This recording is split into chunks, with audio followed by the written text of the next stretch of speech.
హైవ్యూర్స్ ఈ Dharmasthala case day 1 నుంచి నేను చెప్తుంది ఒకే ఒకటి. అక్కడ వందల శవాలు బయటపడవు, కానీ ఈ పారిశుద్ధ్య కార్మికుడు మొత్తానికి ధర్మస్థల క్షేత్రానికి సంబంధించి అక్కడ ఎవరైతే ఒక చీకటి భాగోతాన్ని మాఫిని రన్ చేస్తున్నారో అదంతా ఇతను బయట పెడతాడని చెప్పేసి అన్న. ఈ ధర్మస్థల క్షేత్రం అన్నప్పుడు దాని యొక్క ధర్మకథలు ఎవరు? వీరేంద్ర హెగ్డే. అంతకుముందు ఎవరు? రత్నవర్మ హెగ్డే. ఈ రత్నవర్మ హెగ్డే బ్రతికి ఉన్నప్పుడు 1970sలో నీర్బరువు కొండ ప్రాంతం నుంచి ఏకశిల 170 టన్నుల బరువు, మొత్తం 64 చక్రాలు గల ట్రాలీలు, 3 హార్స్ పవర్ అంటే హెవీ హార్స్ పవర్ ఉన్నటువంటి ఇంజన్లు ట్రాక్టర్వి, 64 చక్రాలు ఉన్నటువంటి ఆ ట్రాలీ మీద 64 కిలోమీటర్లు తీసుకొచ్చున్నారు. దెన్ ఫైనల్లీ 1973లో విగ్రహానికి సంబంధించేసి శిల్పి ఎవరైతే ఉన్నారో గోపాలకృష్ణ షనై, ఆయన ఆధ్వర్యంలో అది కంప్లీట్ అయినట్టుంది.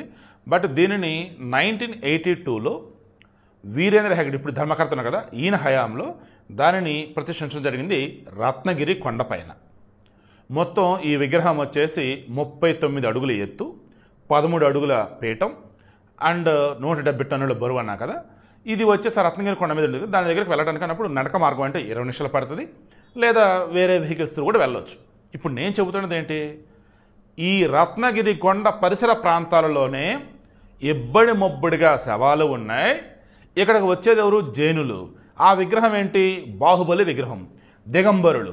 ఈ జైనుల్లో దిగంబరులు, శ్వేతంబరులు అని ఉంటారు. ఇద్దరు. దిగంబరులు అంటే ఒంటి మీద ఏమీ లేకుండా ఉండేవారు, శ్వేతంబరులు అంటే తెల్లని వస్త్రాలు ధరించేవాళ్ళు. అక్కడ ఈ బాహుబలి దిగంబర విగ్రహం వచ్చి ఏం చెప్తుందంటే, ఈ ప్రపంచం అన్నది నువ్వు వెళ్ళేటప్పుడు నువ్వు ఇచ్చిన మంచిని మాత్రమే, నువ్వు ఏదైతే పుణ్య కర్మాలు చేస్తావో అవి మాత్రమే హైలైట్ చేసి తప్ప నీకంటూ ఏమీ ఉండవు అన్నట్టు ఈ దిగంబర తత్వం అన్నది నీళ్ళు అహంకారాన్ని తొలగించి సెల్ఫ్ రెస్పెక్ట్తో గొప్పగా ఉండడానికి సూచికగా అది సూచిస్తూ ఉండేది. ఇక్కడికి నిత్యం ఎంతోమంది వస్తూ ఉంటారు. ధర్మక్షల క్షేత్రం ఉన్నప్పుడు మన్యాస్వామాలని కొంతమంది వస్తారు, దానికి ఒక 1 కిలోమీటర్ అరౌండ్ డిస్టెన్స్ ఉన్నటువంటి ఈ బాహుబలి ఈ విగ్రహం దగ్గర కూడా అంతేమంది వస్తారు. జైనులు, ఈవెన్ హిందువులు కూడా వస్తారు.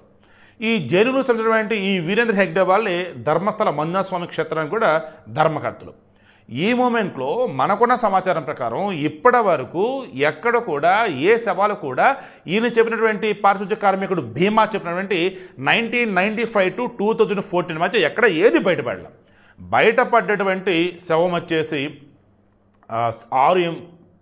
6వ స్పాట్లో దొరికినటువంటి 15 ఎముకలకు వచ్చి మగవాడిది 30 సంవత్సరాల క్రితం, తర్వాత వచ్చేసి అది 40 సంవత్సరాల క్రితం.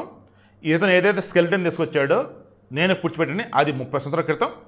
నెక్స్ట్ రీసెంట్గా బయటపడింది 9వ స్పాట్లో వచ్చేసి మొన్న 2 సంవత్సరాల క్రితం. ఓవరాల్గా చెక్ చేస్తూ పోతున్న మరలేం తెలుస్తుంది, ఇతను చెప్పినటువంటి ఆ టెన్యూర్లో ఆ టైం పీరియడ్లో ఎక్కడ ఏ శవాలు దొరకటం లేదు.